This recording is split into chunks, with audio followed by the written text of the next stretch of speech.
Assalamualaikum warahmatullahi wabarakatuh.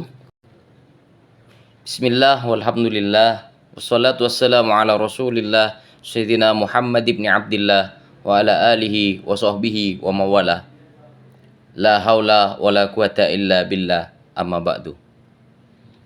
Kenalkan, nama saya Zainuddin, dosen prodi manajemen bisnis syariah dari Fakultas Syariah dan Ekonomi Islam Universitas Ibrahimi Situbondo. Pada kesempatan kali ini, saya akan menjelaskan mengenai PDD UKT-PT dalam bidang pengajaran untuk kepentingan pengajuan sertifikasi dosen. Mata kuliah yang saya ampu yaitu Sejarah Peradaban Islam.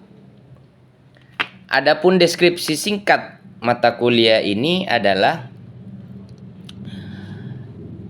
mata kuliah Sejarah Peradaban Islam ini berbobot 2 SKS, di mana secara singkat mata kuliah ini bertujuan untuk memberikan pengetahuan sejarah peradaban Islam secara menyeluruh dari masa Nabi Muhammad SAW, masa Khulafaur Rasyidin, masa Daulah Umayyah, Daulah Abbasiyah, sampai ke masa sekarang di Indonesia. Pembahasan yang mencakup masa kemajuan dan kemunduran yang dibingkai dengan periodisasi dari awal kemunculan Islam sampai peradaban Islam modern. Adapun capaian pembelajaran atau CPL, Sejarah Peradaban Islam, yaitu mahasiswa mampu diharapkan bertakwa kepada Tuhan Yang Maha Esa dan mampu menunjukkan sikap religius. Berikutnya, menjunjung tinggi nilai kemanusiaan dalam menjalankan tugas berdasarkan agama, moral, dan etika. Berikutnya, menguasai pengetahuan dasar-dasar keislaman sebagai agama rahmatan lil alamin. Kemudian mampu menerapkan pemikiran logis, kritis, sistematis, dan inovatif dalam konteks pengembangan atau implementasi ilmu pengetahuan dan teknologi yang memperhatikan dan menerapkan nilai humaniora yang sesuai dengan bidang keahliannya. Yang berikutnya, mampu mengambil keputusan secara tepat dalam konteks penyelesaian masalah di bidang keahliannya berdasarkan hasil analisis informasi dan data. Yang terakhir yaitu mengimplementasikan potensi diri untuk bekerja sama dalam tim. Baik, sedangkan capaian pembelajaran mata kuliah atau yang disebut dengan CPMK yaitu antara lain, mahasiswa mampu memahami dinamika sejarah peradaban Islam dari aspek kejayaan dan kemunduran sejak masa Nabi Muhammad SAW, masa Khulafaur Rasyidin, masa Daulah Umayyah, Daulah Abbasiyah, sampai sekarang. Dan tentu aktualisasinya dalam peradaban Islam modern. Mata kuliah Sejarah Peradaban Islam yang saya ampu ini disampaikan selama 1 semester dengan 16 tatap muka yang diawali dengan kontrak perkuliahan, kemudian dilanjutkan dengan materi yang disampaikan serta UTS atau ulangan tengah semester dan ditutup dengan ujian akhir semester. Adapun topik bahasan dari materi Sejarah Peradaban Islam yang diberikan kepada mahasiswa antara lain sebagai berikut. 1. Sejarah Peradaban Islam sebagai ilmu pengetahuan. 2. periodisasi dari pra-Islam sampai Islam masa Nabi atau kenabian. Peradaban Islam masa Khulafaur Rasyidin, itu yang ketiga. Yang keempat, peradaban Islam masa Umayyah. Kelima, peradaban Islam masa Abbasiyah. Keenam, dinasti-dinasti kecil yang muncul. 7, perang salib. 8, kerajaan-kerajaan Islam di Asia Tenggara. Yang 9, imperialisme barat terhadap dunia Islam. 10, peradaban Islam di Indonesia dan peran organisasi yang ada di Indonesia. Sedangkan metode yang saya gunakan dalam menyampaikan materi mata kuliah sejarah peradaban Islam, yaitu pertama, pemaparan di kelas dan diskusi kelompok. Kedua, belajar mandiri untuk konstruksi pengetahuan tentang capaian pembelajaran mata kuliah. Yang ketiga, penugasan terstruktur, yaitu membuat narasi esai tentang capaian pembelajaran mata kuliah dan juga peran mahasiswa dalam pembelajaran.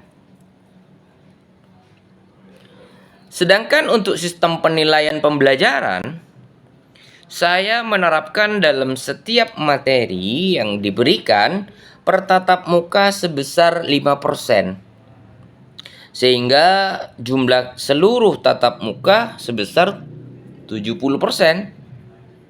Untuk UTS 10% dan UAS 20%.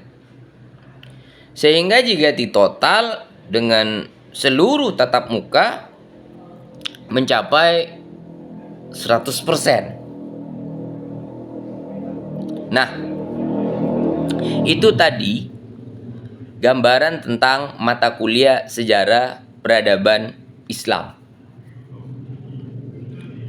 Nah, sekarang akan saya tampilkan setelah ini salah satu contoh pembelajaran mata kuliah sejarah peradaban Islam yang saya ampu.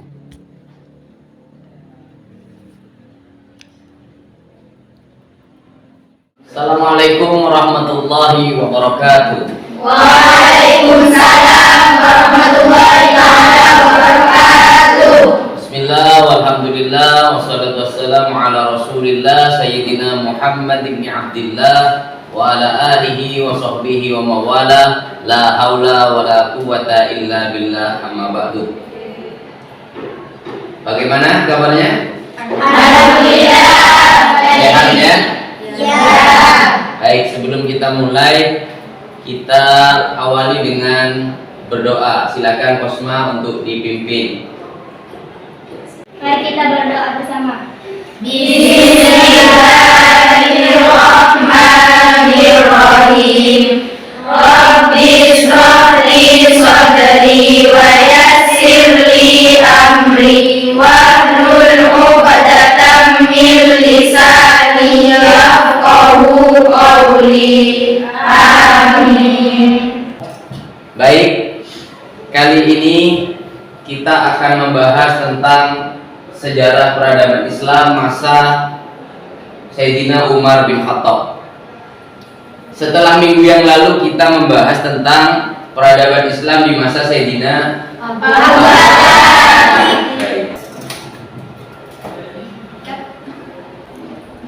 Sayyidina Abu Bakar menjadi khalifah pertama yang disebut dengan Khulafaur Rasyidin. Sudah kita jelaskan dan temannya sudah mendiskusikan kemarin. Kira-kira ada dari kalian yang masih ingat berapa tahun beliau menjabat? 2 tahun. 2 tahun. 2 tahun. Coba Mbak siapa? Oke, coba Rosida jelaskan bagaimana kronologi Sayyidina Abu Bakar itu diangkat menjadi khalifah? Ketika Rasulullah wafat, pada masa itu para sahabat bingung untuk mencari pengganti khalifah. Kemudian kaum Ansor mengadakan rapat sehingga datanglah Sayyidina Abu Bakar dan Sayyidina Umar. Singkat cerita, pada masa itu Sayyidina Abu Bakar dibaiat untuk menjadi khalifah. Bagus. Ya, seperti itu kira-kira. Jadi, ketika orang-orang Ansor semuanya berkumpul untuk menentukan siapa pemimpin mereka, khalifah mereka, mereka menunjuk satu nama, Sa'ad bin Ubadah. Sebelum akhirnya Sayyidina Abu Bakar dan Sayyidina Umar dan beberapa sahabat yang datang, sehingga perundingan itu sangat alot dan menentukan bahwa Sayyidina Abu Bakar yang ditunjuk sebagai khalifah. Nah, di masa Sayyidina Abu Bakar, siapa yang ingat fenomena apa yang atau peradaban apa yang paling terkenal? Silakan, Mbak. Penulisan Al-Quran, karena banyak penghafal Al-Quran yang wafat di medan perang. Ya, bagus. Jadi seperti itu. Penulisan Al-Quran pertama kali dilakukan di masa Sayyidina Umar datang untuk mengusulkan bagaimana Al-Quran ini bisa ditulis, karena di perang Yamamah waktu itu banyak sekali sahabat-sahabat yang menghafal Al-Quran gugur. Baik, sekarang kita akan fokus kepada sejarah peradaban masa Sayyidina Umar bin Khattab. Sayyidina Umar bin Khattab itu memiliki karakter yang pertama, pemberani namun berbudi luhur. Pernah dengar kisahnya beliau pertama kali masuk Islam? Pernah? Masuk Islamnya beliau itu kan justru di saat amarah beliau. Di Arab itu ketika orang-orang semuanya ramai membicarakan agama baru yang dibawa oleh Nabi Muhammad, sampai pada endingnya banyak orang yang masuk Islam termasuk Sayyidina Hamzah bin Abdul Muttalib. Lalu amarah Sayyidina Umar memuncak, bahkan titiknya di saat itu beliau ingin membunuh Muhammad, katanya. Saya menghunus pedang untuk membunuh Muhammad. Semuanya takut, khawatir kalau sudah Umar mata merah, pedang dihunus, maka pasti ada korban. Siapa yang gak takut Sayyidina Umar? Ya kan, ketika nanti masuk Islam, Rasulullah menyampaikan bahwa kalau Umar lewat di satu jalan atau satu gang, maka setan yang ada di situ atau yang mau lewat situ, dia cari jalan lain, pindah. Kalau perlu buka Google Map ya jadi. Seperti itu. Kemudian yang berikutnya, bijaksana dan kreatif. Jadi adil, bijaksana dan kreatif. Ini adalah memang profilnya beliau. Beliau tidak pernah memilih-milih soal keadilan. Pernah anak beliau ketika beliau menjabat sebagai khalifah, anak beliau sendiri yang melakukan kesalahan. Waktu itu beliau putranya Abdurrahman sedang mabuk. Apa yang terjadi? Dipanggil putranya Abdurrahman bin Umar, dicambuk sesuai dengan hukum Islam. Berapa jilitan, sampai akhirnya sahabat-sahabat yang lain bilang kasihan, dia sudah bertobat, dicambuk. Ampun ayah, ampun ayah. Melihat rintihan, boleh jadi sebagai ayah kasihan melihat air matanya. Tapi demi keadilan harus ditegakkan siapapun dia. Dan itu mungkin sulit terjadi ya kepada kita, kepada pejabat-pejabat hari ini yang sering beritanya justru putranya dapat fasilitas, kemudian putranya diberikan tempat seperti itu. Tidak dengan Sayyidina Umar. Kemudian yang berikutnya apa ini? Bijaksana. Banyaklah hal-hal yang terjadi di masa beliau, yaitu kebijaksanaan beliau dalam memberikan keputusan. Salah satunya adalah beliau bahkan ketika melihat ketidakadilan langsung menegur tanpa harus menunggu apapun. Seperti itu. Kemudian yang ini kreatif, yang terakhir kreatif. Ini juga terjadi dari sebelum jadi khalifah sampai menjadi khalifah, beliau memang kreatif. Sering sekali beliau itu berkomunikasi terhadap Rasulullah, usulan-usulannya yang justru nanti berbarengan dengan Al-Quran, sesuai pendapatnya dengan Al-Quran. Belum lagi ketika menjabat, beliau itu memiliki visi yang membangun negara ini, tata negara dikelola sedemikian rupa, perhakiman semuanya diatur berkat beliau. Sebelum kita membahas pengangkatan khalifah, mungkin ada yang ditanyakan? Ada yang mau bertanya? Ada. Monggo, silakan. Adakah putra beliau yang diangkat sebagai pejabat pada masa Khalifah Umar bin Khattab? Baik. Di masa beliau memang tidak menunjuk putranya sama sekali. Beliau itu bahkan ketika diangkat menjadi sebagai khalifah, memberikan leher itu lebih baik daripada mengemban jabatan itu. Ada lagi? Nggak ada? Kalau nggak ada kita lanjut. Oke? Nah, pengangkatan khalifah. Latar belakang kenapa diangkat beliau menjadi khalifah? Yang pertama adalah berdasarkan atas penunjukan pertama, tidak ingin kejadian di Saqifah Bani Sa'idah terulang. Pertama, ketika Sayyidina Abu Bakar melihat masa lalu ketika beliau diangkat, maka itu tidak akan diulangi, sehingga beliau menunjuk orang yang dianggap mampu. Di pikiran Sayyidina Abu Bakar, yaitu Sayyidina Umar, orang yang tepat untuk menggantikan beliau, sehingga memanggillah beberapa sahabat senior yang ada di situ.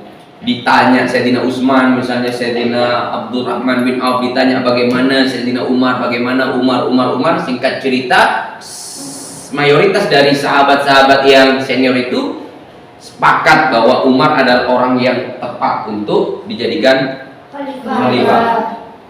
Nah, kemudian yang kaum Ansor dan Muhajirin sama-sama mengklaim paling pantas menjadi pemimpin. Kalau tidak ditunjuknya satu sosok, maka akan terjadi kejadian di mana yang hampir membuat umat Islam terpecah menjadi dua. Di Saqifah Bani Sa'idah, bukankah orang Ansor menganggap dirinya lebih pantas untuk menjadi khalifah, sementara orang-orang Muhajirin lebih pantas karena Rasulullah adalah orang Quraisy, seperti itu. Jadi menghindari percekcokan itu, Sayyidina Abu Bakar menunjuk Sayyidina Umar. Nah, ini juga tentara Islam yang sedang berjuang melawan tentara Persia dan Romawi di luar Madinah. Islam secara garis besar sedang berjuang memperluas dakwah, memperluas Islam yang sedang jauh di sana. Kalau misalnya pun ada pergolakan di Madinah karena adanya perpecahan, saling merasa dirinya paling hebat, maka ini tentu mengganggu stabilitas tentara-tentara yang sedang berjuang, seperti itu. Nah, kemudian kita masuk ke masa kepemimpinan. Di sini dikatakan penaklukan wilayah di luar Arab sampai ke Persia dan Romawi. Kita tahu betul bagaimana kerajaan besar di dunia waktu itu dikuasai oleh dua kerajaan besar, yaitu Romawi dan Persia. Itulah hebatnya kepemimpinan beliau, sampai secara sejarawan yang mengatakan bahwa andai tidak dilakukan pergerakan di masa Sayyidina Umar, maka Islam tidak akan seperti saat ini. Jadi ini bukti konkret bagaimana kesuksesan beliau, yaitu menaklukkan negeri Persia dan Romawi. Selain di luar Arab, beliau juga pandai mengelola tata negara. Di dalam negara, beliau mengatur sedemikian rupa beberapa dewan, yaitu misalnya Dewan Perpajakan, Kepolisian, PU, Kemiliteran, Keuangan Negara. Karena di masa itu beliau juga menciptakan uang sebagai alat tukar ya di masa Sayyidina Umar. Kemudian selain itu juga beliau menentukan hakim-hakimnya, kemudian ada juga pengawas pasar. Minggu yang lalu saya sudah menugaskan kepada kalian pada kelompok yang bertugas untuk mempelajari terlebih dahulu yang kemudian nanti mempresentasikan di depan sini. Silakan. Silakan.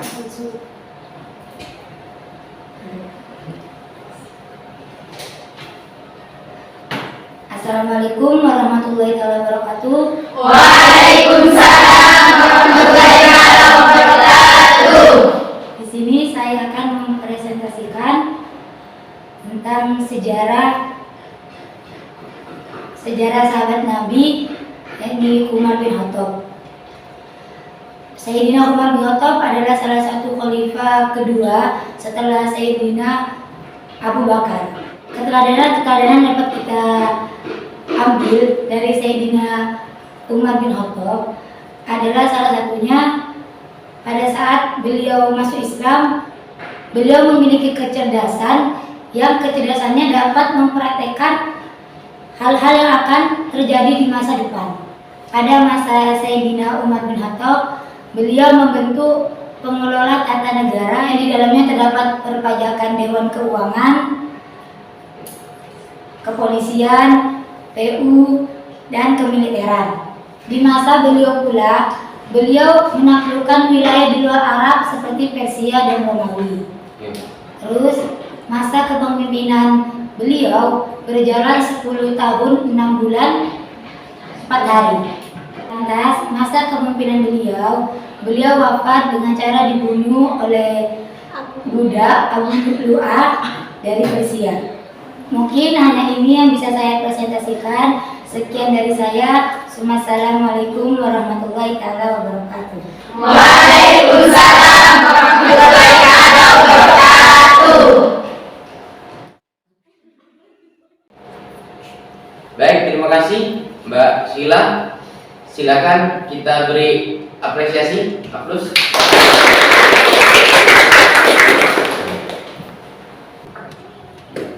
Baik, akan saya lanjutkan.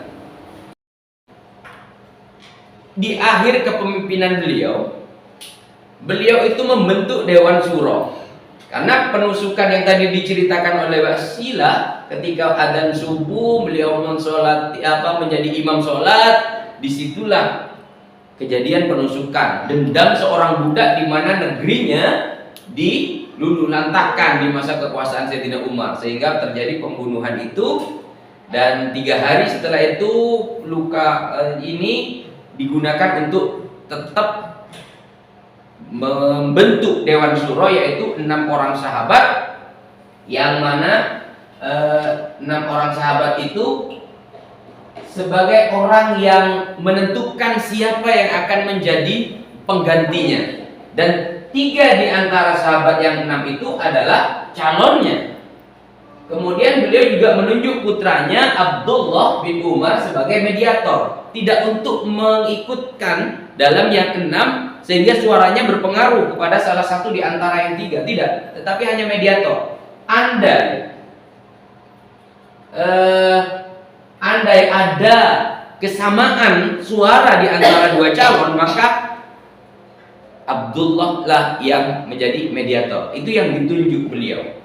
Kemudian akhirnya kewafatan beliau yaitu dibunuh oleh Abu Lu'lu'ah. Seperti itu tadi sudah dijelaskan. Saya kira hari ini cukup tentang pembahasan Sayyidina Umar. Nanti minggu depan kita akan membahas tentang Sayyidina Utsman. Kelompok berikutnya bertugas untuk mempelajari materi itu. Minggu depan akan dipresentasikan. Oke, hari ini saya rasa cukup. Kurang lebihnya mohon maaf. Akhirul kalam, wallahul muwaffiq ila aqwamit thoriq. Wassalamualaikum warahmatullahi wabarakatuh. Waalaikumsalam